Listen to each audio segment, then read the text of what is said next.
As far as the Gita itself goes, if we were going to give a summary of what we've covered thus far, with a focus on brevity, with a focus on, not like a single sentence, Arjuna had a crisis and Krishna began to help him. Not like that. But if we were focused on getting all the major points, but not getting caught up in the minutia of what we've covered so far, we might say something like this. Arjuna had a crisis, an existential crisis, a crisis of faith, because he was in a battle and he was going to have to face off against his family members. He started questioning what's life all about. He started questioning that, materialism wasn't going to make you happy, that there was something bigger going on with his family. He had doubts about what was pious and impious, what was right and wrong, what was his duty. And he surrendered to Krishna, who then told him that you're not the body, that there's a basic difference between spirit and matter. He also told him that armed with this knowledge, you should do your duty, but be detached from the results.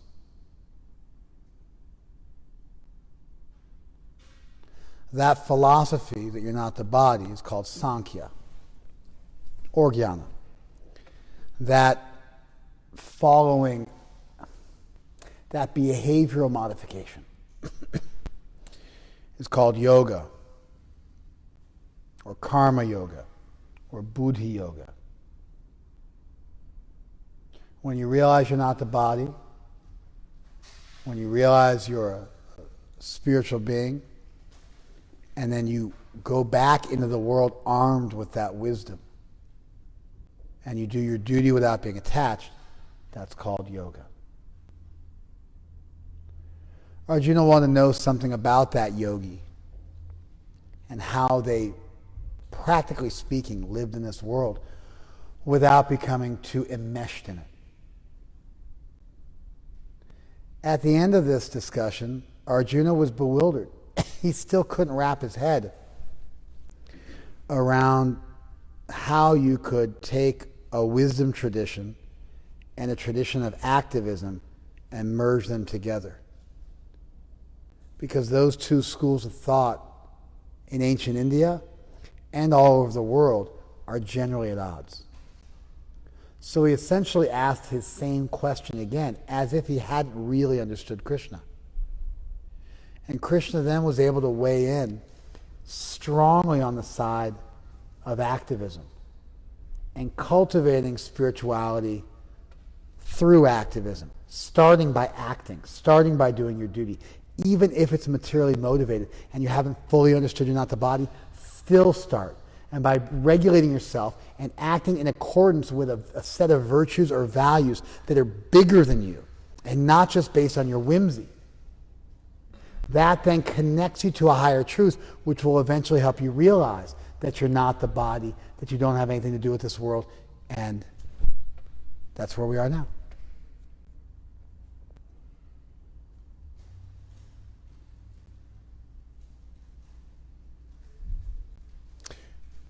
Krishna then finished with the last verse we read last week, which was text 17 of chapter 3. He finished strong. But for one who takes pleasure in the self, whose human life is one of self-realization, and who is satisfied in the self only, fully satiated, for him there's no duty.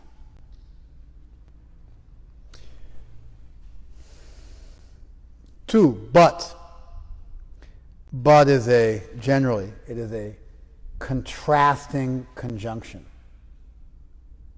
It takes the first half of your statement and in a lot of ways, goes against it and subverts it. I was going to go to the store, but they were closed because of the coronavirus. Hence, I didn't go. You follow? In Sanskrit, but is tu. Tu ya atmarati. Ya tu atmarati. But one who, yaha means one who. One who's atmarati. Atmarati. Atma, in addition to meaning soul, body, mind, depending on its context, it also means oneself. Atma means oneself. Are we good?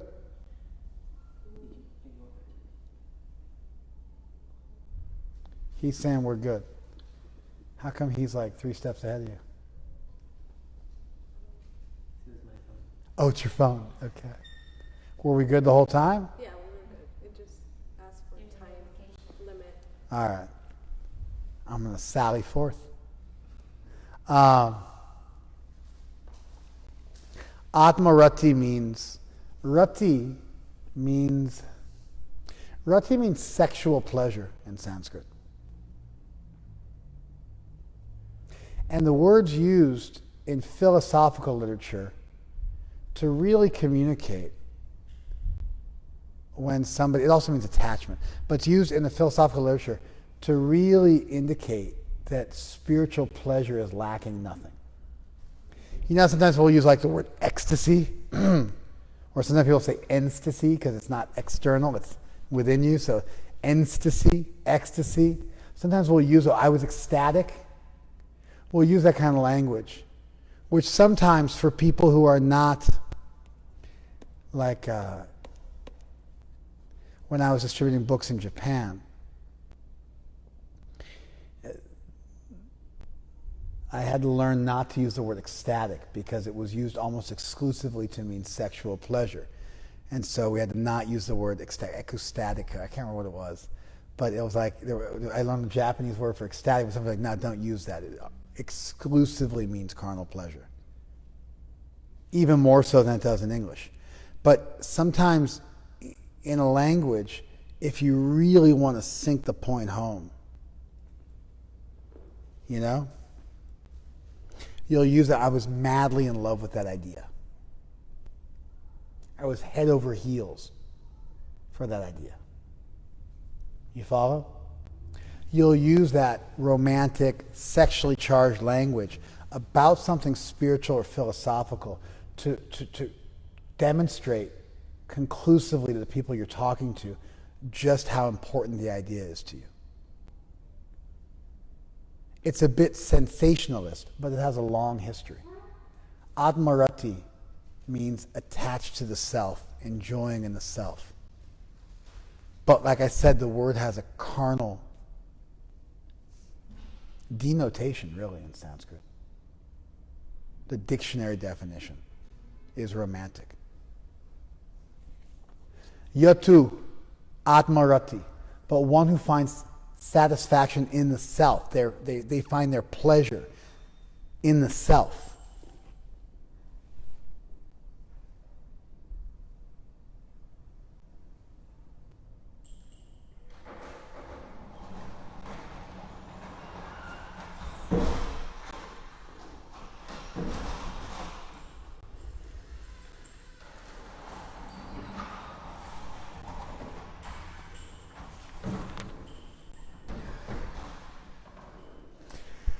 Yes, to atmarati eva syat, but one who is able to find their satisfaction in the self. Atma tripta chamanava. And a person who finds atma tripta, who finds satisfaction in the self too. So they enjoy within the self, they're satisfied within the self. Tripta communicates satisfaction, pleasure, but from the point of view of being satisfied.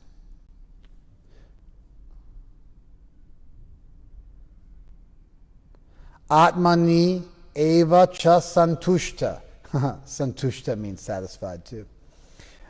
Atmani, in the self, santushta, satisfied in the self. So your atma tripta, Atma Santushta, and you're also Atma Rati. Enjoying in the self. I'm having a hard time differentiating between Tripta and Santushta. Maybe nourished by the self, satisfied by the self, that might work. For him, tasya kayam na vidite. For him, there's no duty to be found. This is nice because it indicates that although Krishna is really pushing this agenda of doing your duty, he's not doing so to a fault. He does understand that you can become so transcendental that you really go beyond this world.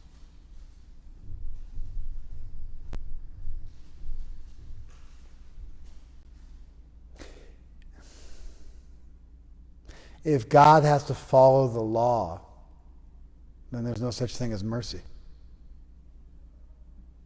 Mercy consists of subverting the law for a higher purpose. You follow? If God follows the law, there's no love. Because fairness and law and justice are different than love, which by its very definition indicates a personal touch, some feeling behind it. And so it's a tightrope walk between justice and mercy, between duty and transcendence. You don't want to make duty so powerful that there's absolutely nothing beyond it. Just like if God loves that which is good, then goodness becomes God because it's above God, because it existed before God, and it also exists independently of God. If God loves that which is good, its goodness is independent of God, and therefore it exists separately from God. When you start to beat the drum that it's all about duty and there's nothing beyond duty, then duty becomes God. Justice becomes God, karma becomes God, and there's no need for a God. There's no need for a lawmaker because the law itself is supreme. The moment you introduce a lawmaker, you introduce the possibility of clemency, you introduce the possibility of mercy, of being pardoned, etc. So, although Krishna beats the drum of duty throughout the entire Gita, every so often he'll throw in a verse like this to remind us that we're ultimately having a spiritual conversation about the soul which transcends the body by its very constituency.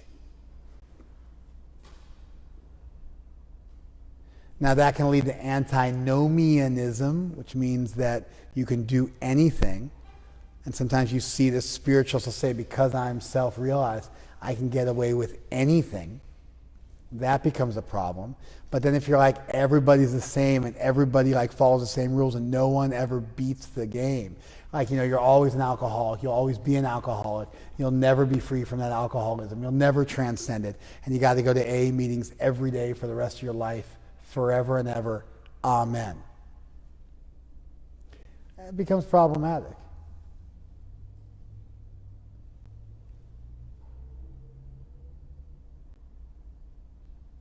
So a verse like this, it complicates things. Things aren't as black and white anymore. They're not as easy. But you ultimately end up with a much deeper version of spirituality. It's just a little more difficult to balance. We like easy things, but real things are often not simple or easy. They take some nuance. You got to navigate them.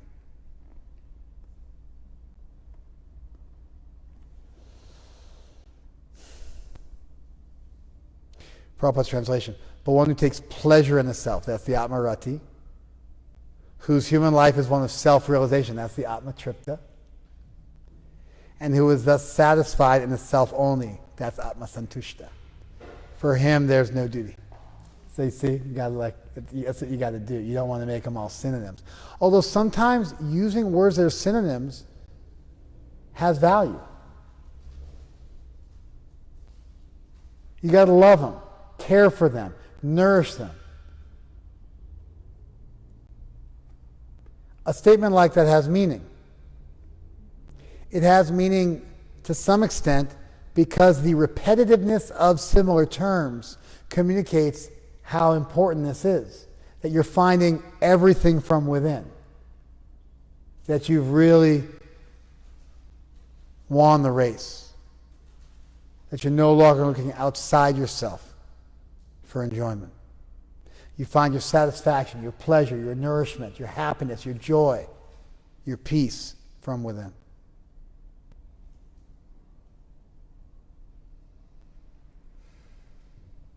A self-realized person has no purpose to fulfill in the discharge of his prescribed duties, nor has he any reason not to perform such work, nor has he any need to depend on any other living being. You really transcend this world. We have to understand something. I'm going to give you guys a little history lesson here. There was a Vedic culture that flourished. They followed a body of Sanskrit texts called the Vedas. These people were Vedic. They are also called Aryans. Those Vedas were then interpreted. One of the main schools, one of the earliest schools to interpret the Vedas was the Mimamsakas, the examiners. They were the first hermeneutes. They developed the first systematic theory of how to analyze a text that existed in the world.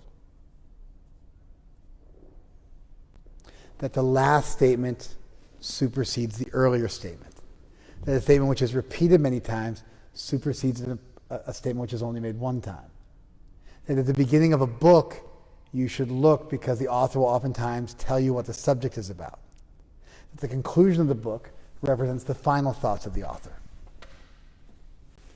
That, differences between imperative statements, you must do this, and optative statements, you could do this, and the different weight that should be given to those statements. Rules of interpretation, that when you say time flies, a literal reading of that doesn't work, and so therefore you are allowed to interpret that somewhat metaphorically. And that's reasonable in language. When you don't have to interpret something metaphorically, you should take the literal meaning of a text. Text should primarily be understood by their literal meaning, and only when that fails are you allowed to engage in more metaphorical readings of a text. Stuff like that.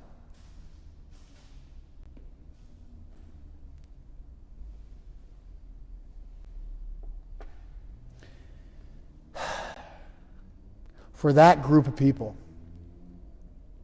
they came up with a famous statement, Atato Dharma Jigyasu. Right now, inquire about Dharma.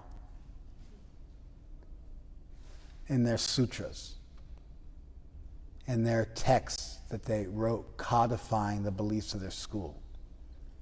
Have I lost you guys yet? All right. So,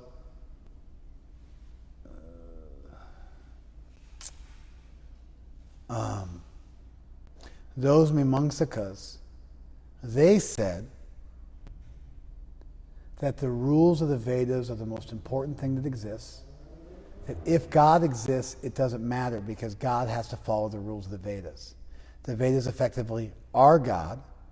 The rules of the Vedas represent the law and order of mankind.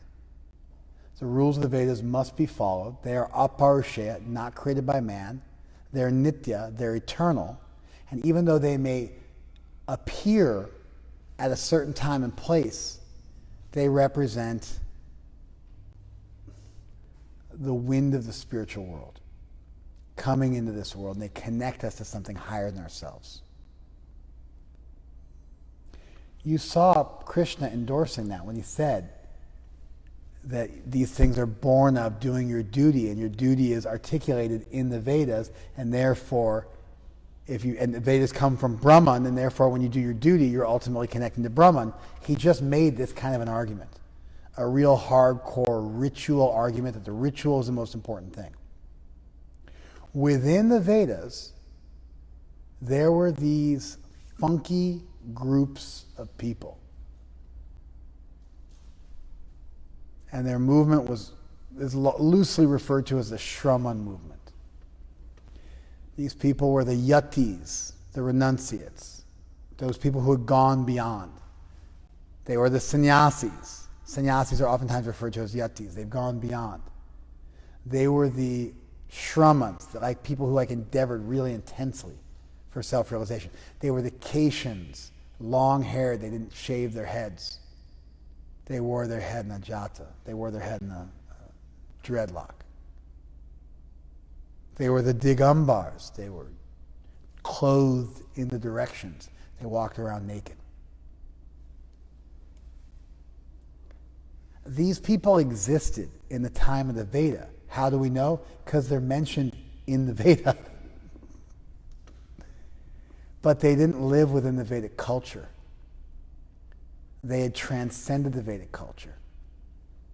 And they lived by their own set of rules. And they didn't perform yajna like their life was a yajna. And they didn't perform yajna the way that the upstanding members of society that made up the Vedic culture performed yajna. These schools formed Buddhism, really. The Jain movement, and also so many of our ascetic orders, they are the children and grandchildren of these schools of individuals that existed on the periphery of Vedic culture. They were recognized by the Vedic culture, but they didn't follow the same set of rules. They moved to the beat of a different drum. They followed a higher standard and a higher calling.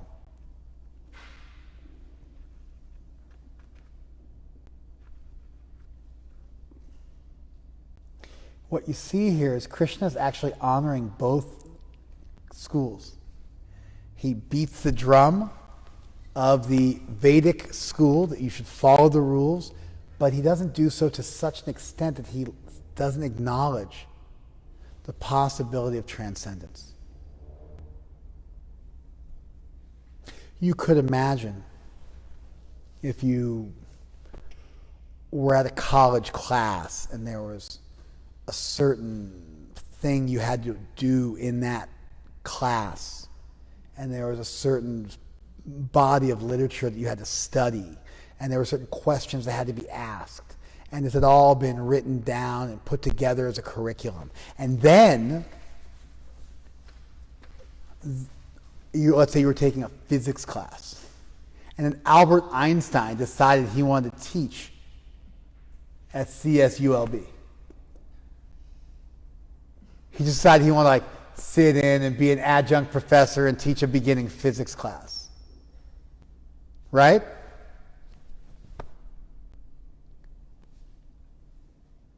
You get it?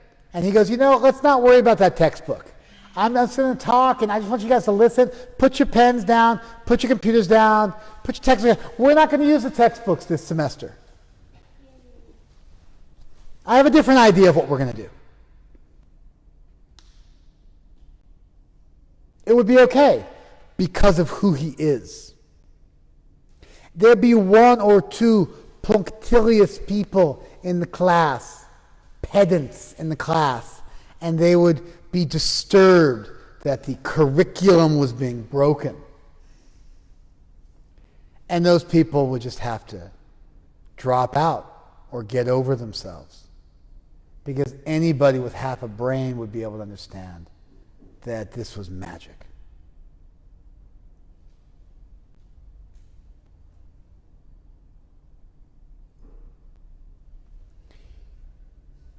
That's got to be there. It's got to be governed to some extent so that people who have that magic have some set of criterion you judge them by.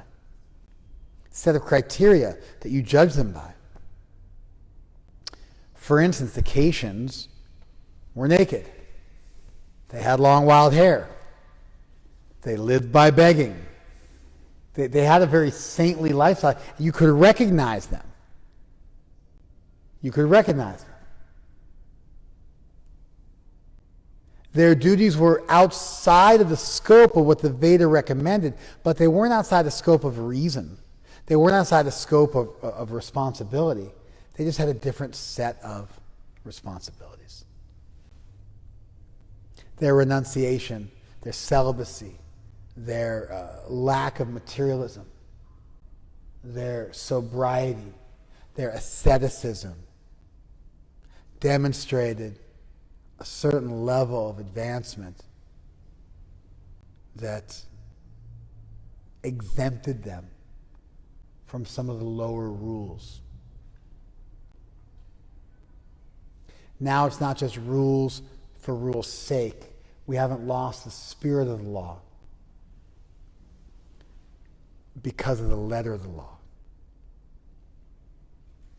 This balancing act between justice and mercy, between the letter of the law and the spirit of the law, between, systematizing something and becoming pedantic. That balance, we know about this. We have words to describe people. They're too much like rule followers. They're sheeple. We have words for this. We have words for describing people that go rogue and are foolhardy. We have words for describing when people go either too far on either side. That same thing went on with the Vedas. Krishna here is walking that tightrope. He might seem like he is subverting everything he said, but he's not. He's just keeping that torch of transcendence burning so we don't become merely ritual. Ritualistic is when ritual is at the cost of philosophy, is at the cost of emotion, is at the cost of depth. Then we call such a thing ritualistic. It's a bad word. It has a negative connotation. When you say that it's ritualistic, it's a criticism. It's gone too far. Krishna's balancing that here. Now, it kind of leaves you thinking, well, so what? Is like once you get to that stage, you just can do anything you want to do? Therefore, without being attached to the fruits of activities, one should act as a matter of duty, for by working without attachment, one attains the supreme. All right, so for the lower guys, they should act so they can get to this place where they attain the supreme, and when you attain the supreme, then you don't have to do your duty anymore necessarily, right? But you have to at least go through that course of doing your duty to get there. All right, we're still left with that question though, like, well, if I've attained the supreme, or if somebody thinks they can just do anything? Kings such as Janak attain perfection solely by performance of prescribed duties. Therefore, just for the sake of educating the people in general, you should perform your work. We should break this sentence down into two parts. The first part is the finish of his previous thought. You should do your duty because even great personalities who achieve perfection, they got so by doing their work. Janak, by the way, is the father of Janaki, Sita. And so he was a contemporary in that time. Very famous king, Janak Maharaj. Famous Vedic king who's famous for doing his duty. So Krishna quotes Janak and says Janak did his duty and attain perfection. Therefore, you should do your duty to achieve perfection. And once you achieve perfection, then maybe you can give up your duty. But don't give it up until then. Right? That completes the thought, but it still leaves you with that question. Well, if I've achieved perfection, then I don't have to do my duty anymore? And then the second half of the verse comes in.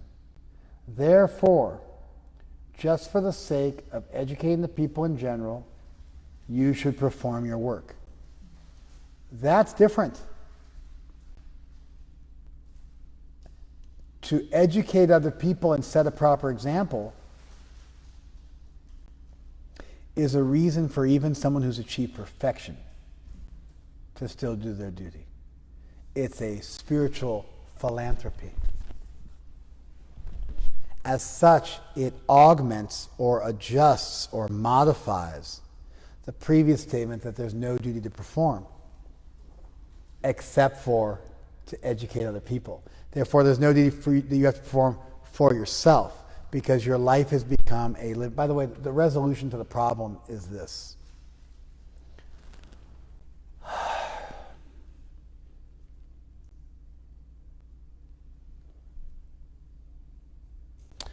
Just like God doesn't love things which are good, things are good because they resemble God. And therefore God appreciates those things which resemble himself. And God is the supreme personified goodness. Therefore goodness needn't be seen as separate from or different than God. Similarly, the self-realized soul naturally follows the rules. That self-realized soul may break small rules, unimportant rules, secondary rules. But it's the nature of a saintly person that they'll never break the big rules because it's just not in their bones.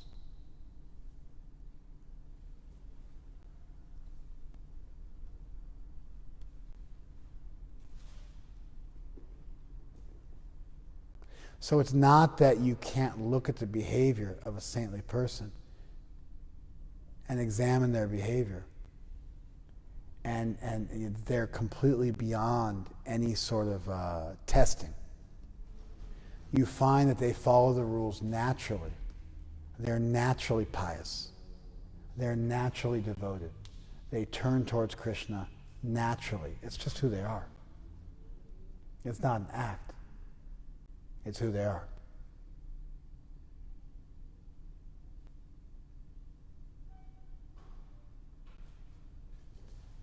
And so, in the same way that Krishna loves things that are good because they are like himself, and therefore goodness is not separate from God, similarly, saintly people love piety. It's just who they are. And therefore they naturally behave piously. They may drop some basic duties, like maybe fighting in a war or something like that, but they're not going to drop their morality, which is part of their fundamental nature.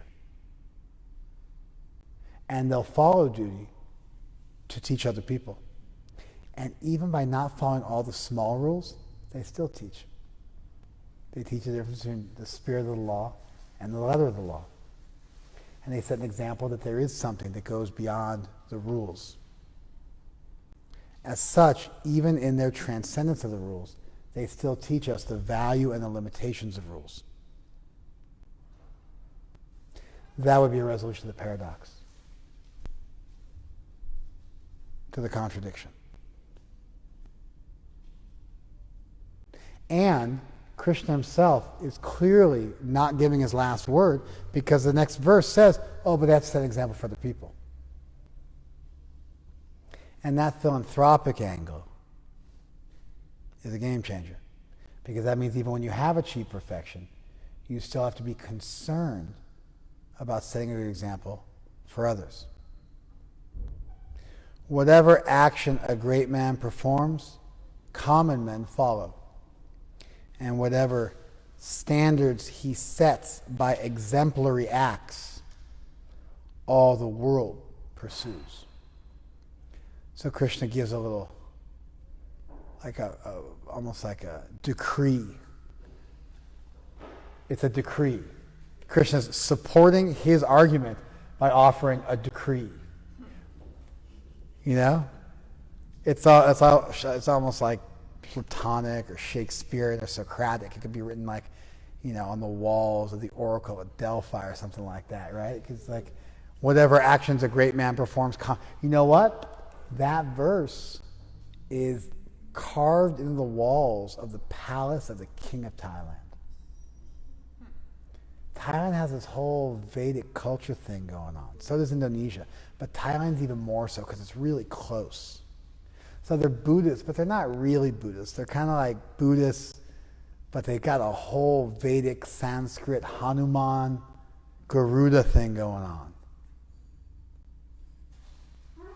And that verse is in the palace of the king, along with a bunch of other verses from the Gita.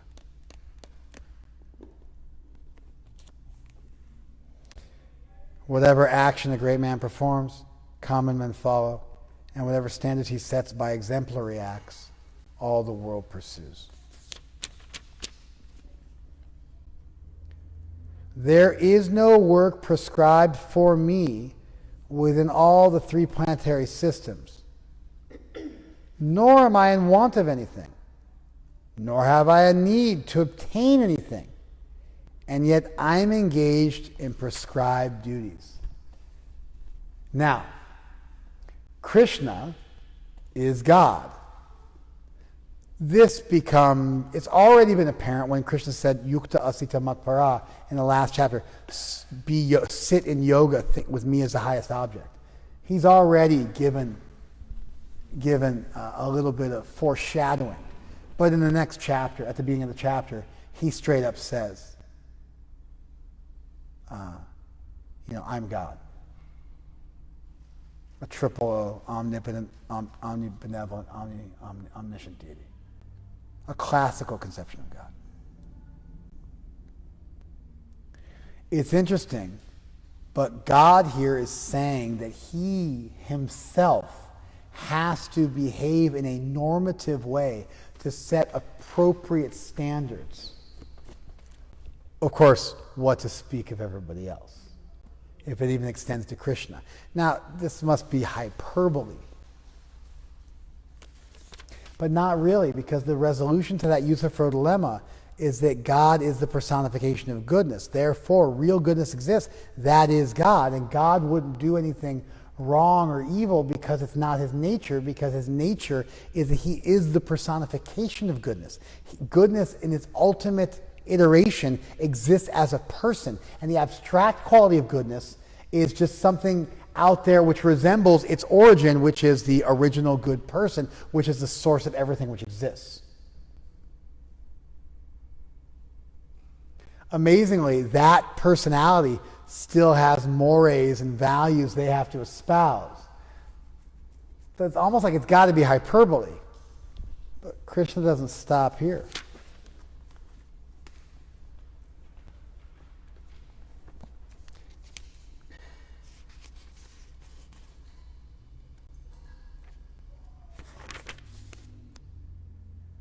For if I ever failed to engage in carefully performing prescribed duties, certainly all men would follow my path.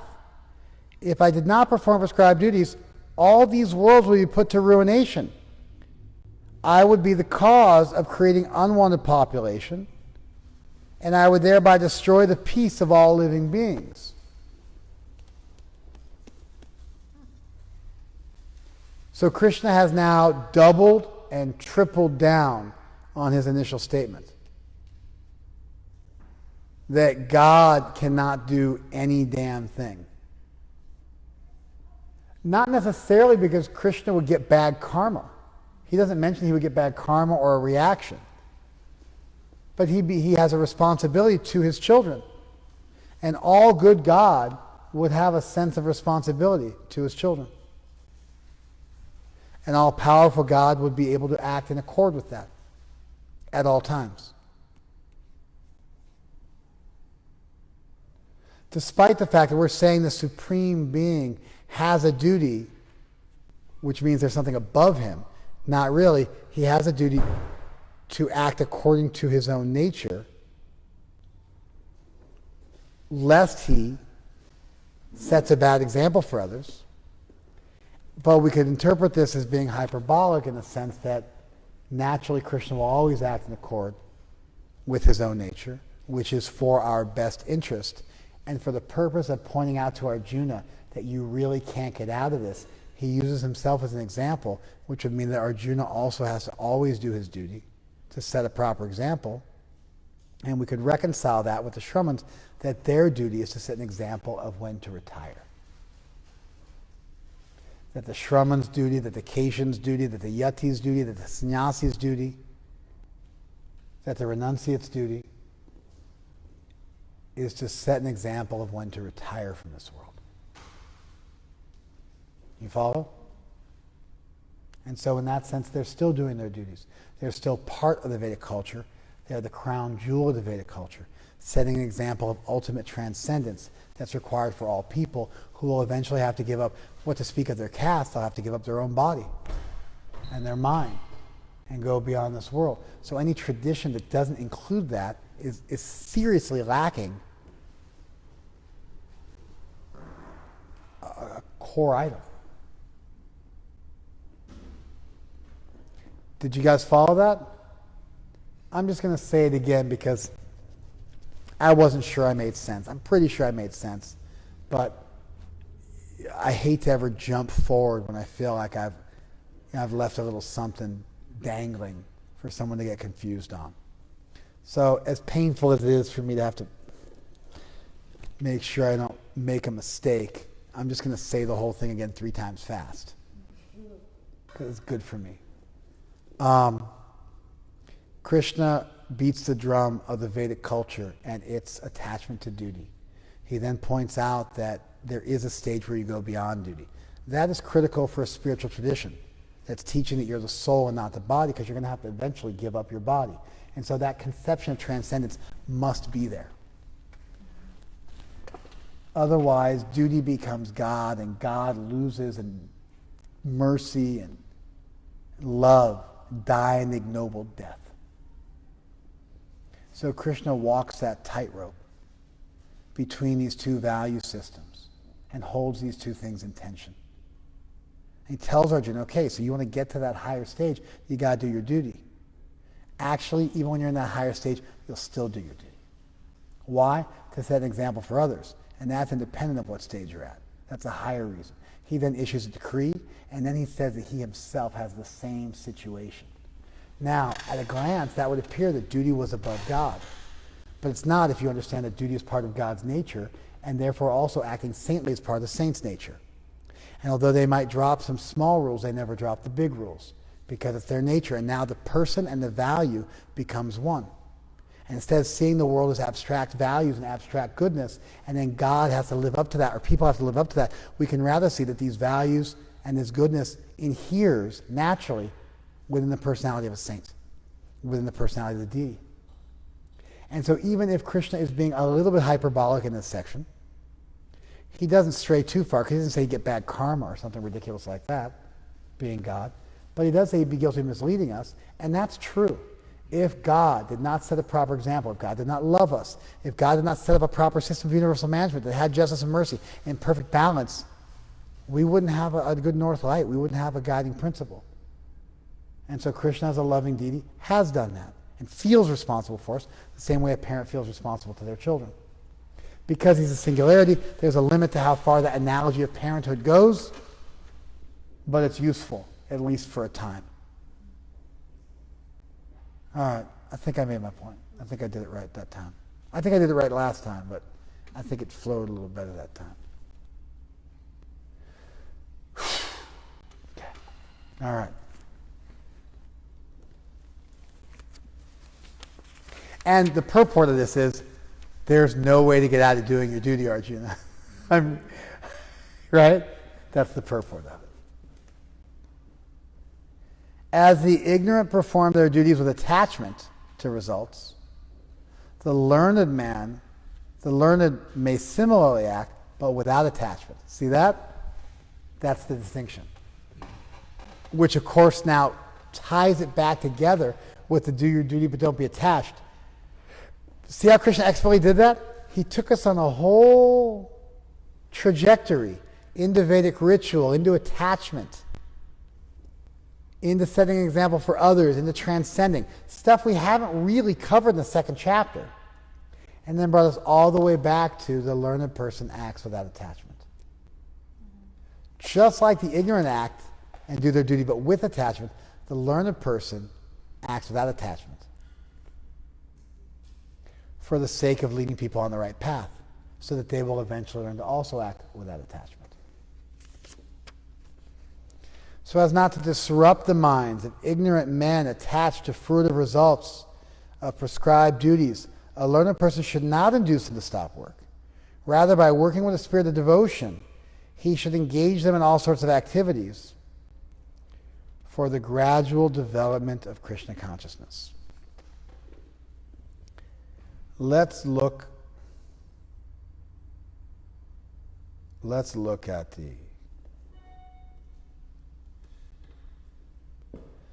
at the Sanskrit. Okay? Na janayet.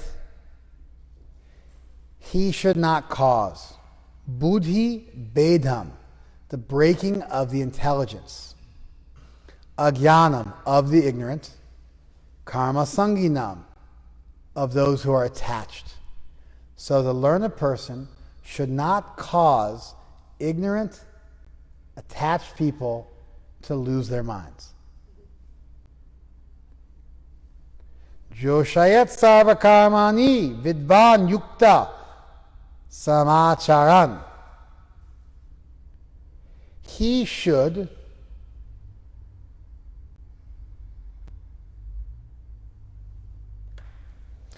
join together all works. That learned person should live and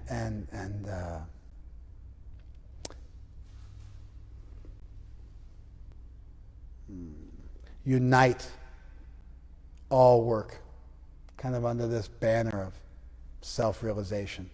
He should act without attachment from the previous verse. He should then bring people in to show them how to act with attachment, but he's setting an example of how to act without attachment. Those people then learn, and he kind of brings it all together and wraps it all up with a bow tie.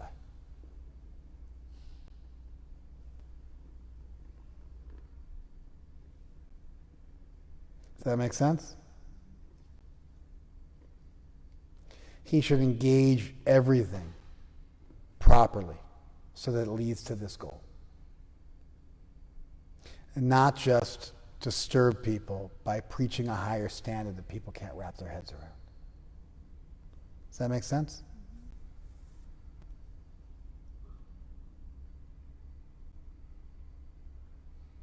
Isn't that loud? That's like what Krishna just did. He started with a higher standard. Arjuna didn't get it. He was bewildered, and he lowered to start from a lower platform to explain Yes. the whole thing. Krishna is the perfect example of this. Krishna gave Arjuna instruction. Arjuna became bewildered. Krishna then dumbed down his instruction for Arjuna, told him about ritual, and then came back around to teaching him the higher principle and brought Arjuna up to speed by pacing him where he was at. Therefore, Krishna is the perfect example of this, and we should follow suit. And we should engage people.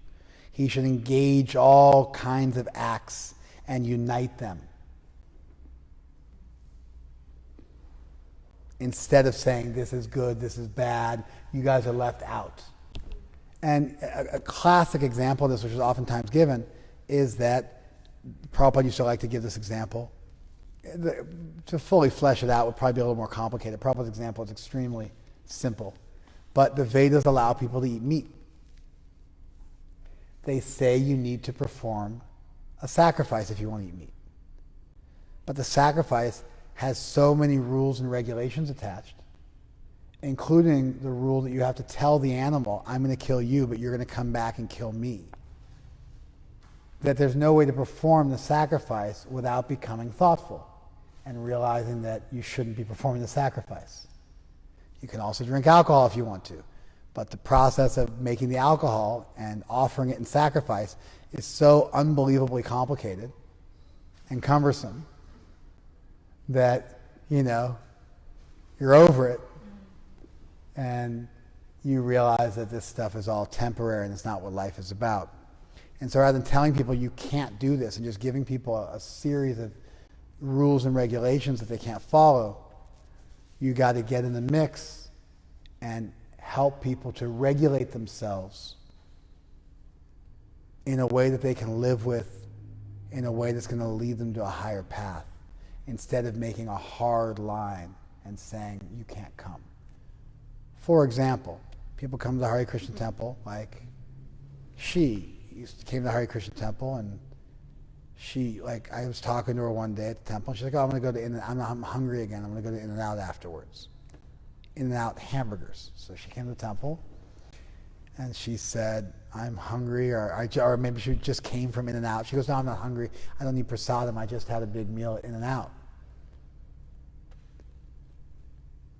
Which of course just made me want to vomit all over her. But I didn't. And now she's initiated and doesn't do such things anymore. But if I'd freaked out initially at the outset and made a huge stink, that would have been it. I had to roll with it a little bit. And, take a more gradual approach. We're being told to do that. Have a high standard ourselves. It's like justice for me, mercy for others. Most people want justice for others, mercy for me. At least you can be consistent. Justice for me, justice for others, mercy for me, mercy for others. But even better, hey, mercy for everybody else, justice for me. I'll take the hit, you shouldn't have to.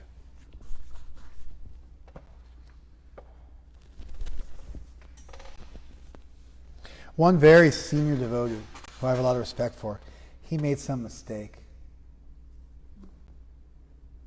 Fairly significant mistake. And his wings were clipped for a couple years. He wasn't allowed to give classes, wasn't allowed to minister to anybody, wasn't allowed to guide anybody, and had to just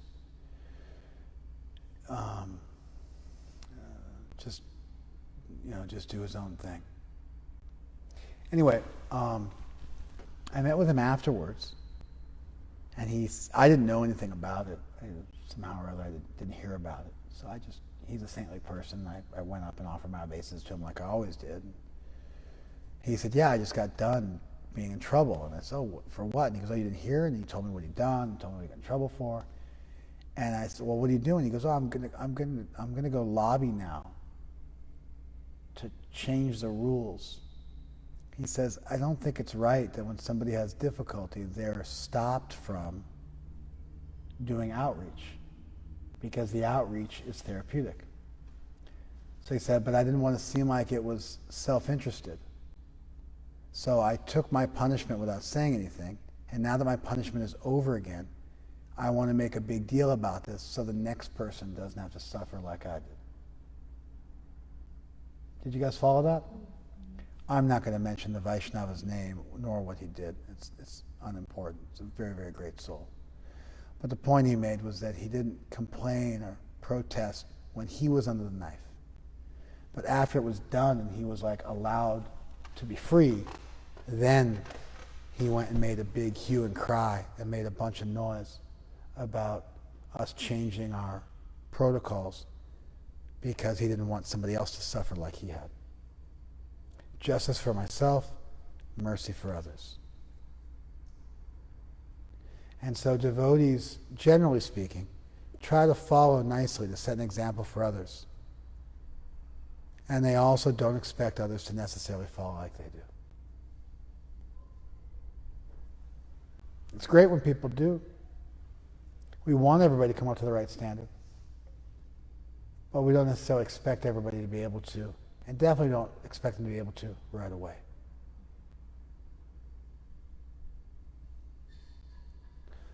The advice Krishna is giving is extremely practical. It's the way serious religious movements run. And Krishna makes a brilliant argument. Even if you've got perfection, you still have to set an example. Even an all good and all loving and all powerful God has to set things up nicely. What to speak of all of us who have to play our roles. You don't be attached, but do your duty. And that way you'll pace people and they can catch up with you. Don't confuse them too much. Don't say stuff they can't follow. Slow it down for them so they can jump on the train and then speed up.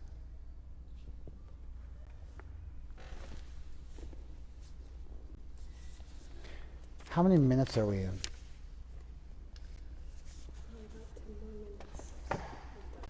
I'm feeling good. I feel like we hit a natural break point. We hit a natural break point. Comments? Discussion? Loud. So, you were saying that a saintly person, they just kind of naturally live a pious life. Dave, give me a thumbs up. Darshan, give me a thumbs up if you can hear him. Can you hear him?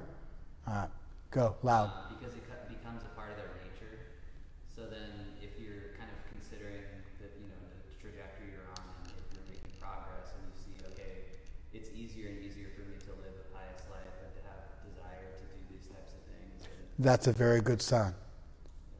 When you examine your own life and you see that you want to commit sinful acts less, that's a great sign that you're making advancement. In contrast, if you find you are increasingly lusty and angry and greedy, you're doing something wrong. Because Krishna consciousness works. And when you do it right, it works.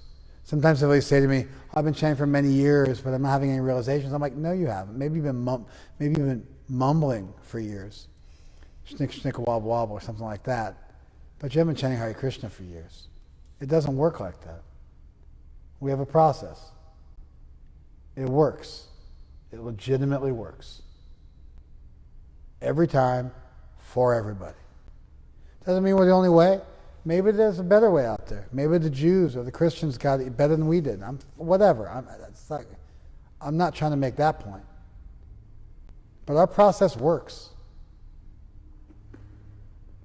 If you take association devotees, if you manage not to make offenses, if you do some service, if you express your doubts, if you wear your heart on your sleeve, if you chant your rounds sincerely, if you follow the principles, magic will happen in your life again and again and again. Every year will be more special than the year before. You will grow by leaps and bounds. Nothing will knock you down permanently. You'll come back stronger every single time. KC works. And so if you're feeling happier and more internally satisfied and less lusty, or even if you are lusty, you're less attached to your lust, you feel less compelled to act on it, you see a bigger picture, these are very good signs. In contrast, when you become materialistic and narrow-minded and petty and deceitful and duplicit, then you're definitely doing something wrong. For sure. You start thinking they're all whack. That's another one. We start thinking those devotees are all whack. I know better. I'm not so into this. What are you cutting off?